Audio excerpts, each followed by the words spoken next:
नमस्कार दोस्तों, current GK by शाख चैनल में आपका स्वागत है। हम कर रहे हैं फरवरी माह की अंतर्राष्ट्रीय क्रोनोलॉजी और ये उसी सीरीज़ का हमारा 5वां वीडियो है। इसमें आज हम करेंगे आर्थिक परिदृश्य।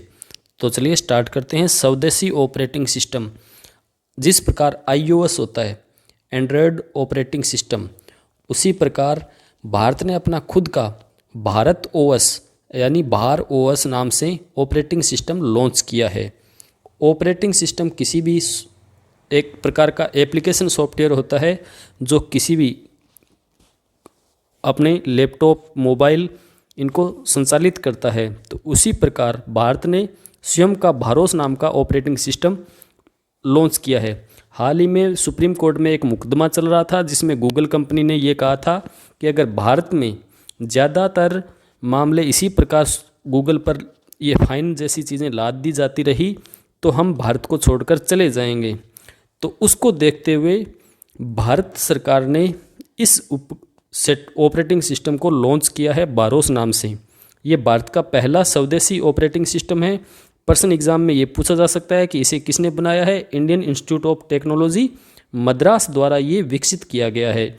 इसे IT मिनिस्ट्री अश्विनी वैष्णव और केंद्रीय एजुकेशन मिनिस्टर धर्मेंद्र प्रधान द्वारा 24 जनवरी 2023 को लॉन्च किया गया। इस सिस्टम को गूगल के एंड्रॉयड यूज़र और एप्पल के iOS यूज़र्स के लिए लॉन्च किया गया है। फिर बात करते हैं कम कार्बन उत्सर्जन करने वाले क्रूज का परीक्षण परिचालन हेतु उद्घाटन। हरदीप एस पुरी ने मेथनॉल मिश्रित डीजल MD-15 द्वारा संचालित अंतर्देशीय जलपोत inland water vessel SB Gangadhar नामक 50 सीटर मोटर लॉन्च समुद्री जहाज से इसका परीक्षण किया है। मेथनॉल क्या होता है? ये कम कार्बन उत्सर्जन वाला हाइड्रोजन ईंधन होता है। इसी के साथ बात करते हैं भारत ऊर्जा सप्ताह की।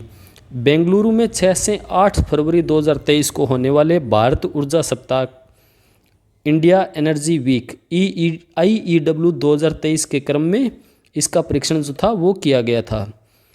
और ये जो IEW है 2023 ये भारत की G20 की अध्यक्षता में होने वाली बड़ी घटना है। इसका आयोजन 2070 तक भारत के उत्सर्जन को शुद्ध शून्य करने के लिए COP 26 में जो नरेंद्र मोदी ने प्रतिबद्धता या संकल्प लिया था उसके लिए ये कार्रवाइयाँ की जा रही है। फिर बात करते हैं MV गंगा विलास क्रूज़। ये एक क्रूज़ जहाज़ है जिसका नाम है MV गंगा विलास क्रूज़ और ये जो है वो दुनिया का सबसे लंबा रिवर क्रूज़ है जिसे वाराणसी से संचालित किया गया है। नरेंद्र मोदी ने इसे हरी झंडी दिखाकर 13 जनवरी 2023 को लॉन्च किया है। अब बात करते हैं गंगा विलास की। तो इसे उत्तर प्रदेश के वाराणसी से अपनी यात्रा शुरू करते हुए 51 दिनों में लगभग 3200 किलोमीटर की यात्रा करके 3200 किलोमीटर की यात्रा करके भारत और बांग्लादेश में 27 नदी प्रणालियों को पार करते हुए असम के डिब्रूगढ़ तक ये पहुँचेगा। ये जो लग्जरी जहाज़ है ये 3 डेक 36 पर्यटकों की क्षमता वाला, इसमें 18 स्वीट बने हुए हैं, रहने के स्वीट बने हुए हैं।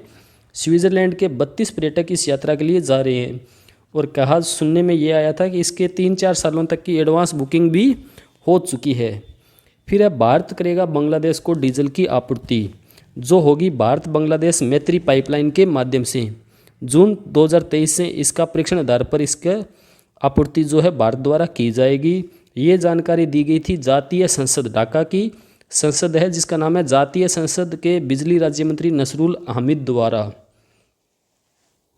इस पाइपलाइन के बारे में ज़्यादा जान लेते हैं। IBFPL ये जो पाइपलाइन है वो 131 किलोमीटर लंबी है और इस पाइपलाइन का 126 किलोमीटर का जो हिस्सा है वो बांग्लादेश में और 5 किलोमीटर का हिस्सा भारत में। ये नुमालीगढ़ रिफाइनरी लिमिटेड के सिलीगुड़ी विपणन टर्मिनल से बांग्लादेश पेट्रोलियम कॉरपोरेशन के BPC के पार्वतीपुर डिपो तक ये तेल पहुंचाएगा। फिर बात करते हैं भारत ने 10 देशों के अप्रवासियों को धन हस्तांतरण करने के लिए UPI के उपयोग को मंजूरी दी है। यानी 10 देशों के जो भारतीय NRI हैं वो अपने विदेशी मोबाइल नंबर से UPI ट्रांजैक्शन कर पाएंगे और ये सुविधा प्राप्त करने वाले 10 देश जो हैं वो है Singapore, Australia, Canada, Hong Kong, Oman, Qatar, America, सऊदी अरब, संयुक्त अरब अमीरात और ब्रिटेन। यहाँ पर क्या होगा, एक ऐसा इनका एक अलग से तंत्र विकसित किया जाएगा जो NPCI द्वारा जो है विकसित होगा। वो अपने अंतर्राष्ट्रीय मोबाइल नंबरों से UPI कर पाएंगे। फिर है भारतीय रेलवे चलाएगी हेरिटेज रूट्स पर hydrogen train. Hydrogen cell fuel cell जो होते हैं उनसे चलने वाली जो ट्रेन है वो भारत में 2023 से चलनी शुरू हो जाएगी। इसकी जानकारी 3 जनवरी 2023 को इसकी घोषणा हुई है। 8 प्रमुख हेरिटेज रेलवे ट्रैक रूटों पर इन ट्रेनों को चलाया जाएगा और ये जो रूट हैं वो 8 विरासत रूट हैं। मध्य रेलवे का मेथेरोन हिल स्टेशन, उत्तर सीमांत रेलवे का दार्जिलिंग और कालका, उत्तर रेलवे का कांगड़ा, पश्चिमी रेलवे का बिलमोरा वगई रूट, पश्चिमी रेलवे का महू पाताल पानी रूट और दक्षिणी रेलवे का नीलगिरी पर्वत रूट और उत्तर पश्चिमी रेलवे का मारवाड़ देवगढ़ मदरिया रूट। इन रूटों पर हाइड्रोजन सेल्स फ्यूल सेल से निर्मित ट्रेनें चलाई जाएगी। फिर है वर्ष 2022 में सबसे ज़्यादा निवेश प्राप्त करने वाले राज्य रहे हैं गुजरात और राजस्थान। गुजरात जहां पर 3.98 ट्रिलियन के साथ सबसे बड़ा भारत का निवेश आकर्षित करने वाला राज्य रहा है, वहीं राजस्थान जो है वो 2.37 ट्रिलियन नए निवेश को आकर्षित इसने किया है। फिर बात करते हैं विश्व बैंक ने जारी की वैश्विक आर्थिक संभावना रिपोर्ट और वैश्विक आर्थिक संभावना रिपोर्ट में ये कहा गया है कि अर्थव्यवस्था जो है विकासशील देशों की जो उन्नत अर्थव्यवस्था में जो विकास दर है वो 0.5% हो गई है। पहले जो 2.5% थी उससे घटकर 0.5% रह गई है। और इसने कहा है कि अमेरिका में विकास इस वर्ष 0.5% तक गिरने का अनुमान है। यूरोपीय क्षेत्रों में भी विकास दरों में गिरावट रहेगी। भारत जो है उसके बारे में कहा गया है कि विश्व की 7 सबसे बड़ी उभरती अर्थव्यवस्थाएं और विकासशील देशों में भारत जो है तेज़ी से बढ़ने वाली अर्थव्यवस्था बनने की उम्मीद है और भारत की विकास दर जो रहने वाली है 6.6% रहने की उम्मीद इसने जताई है। फिर है कोयला गैसीकरण आधारित उर्वरक संयंत्र ओडिशा में स्थापित होगा। ये होगा तलछर में। इससे क्या होगा, उर्वरक संयंत्र से भारत जो है यूरेनिया में आत्मनिर्भर हो जाएगा। यूरिया की कमी आपने न्यूज़पेपर में हमेशा देखी होगी, तो यूरिया जो है उर्वरक संयंत्र जो है ये बनेगा तलचर में। इस प्रकार के 5 यूरिया इकाइयाँ जो बननी थी भारत में, इसकी एक इकाई बन रही है तलचर में जिसका नाम होगा तलचर फर्टिलाइजर लिमिटेड TFL द्वारा, और ये बनाई जा रही है घेल RCF CIL और FCIL द्वारा। ये निर्मित कंपनी है। घरेलू यूरिया उत्पादन में वृद्धि करने के लिए 5 संयंत्र बनेंगे जिसमें 4 पूरे शुरू हो चुके हैं। ये 5वां है तलचर वाला। ये मैंने करंट अफेयर 1 लाइनर जो है वो एक अलग वीडियो में आपको पहले से दे रखा है।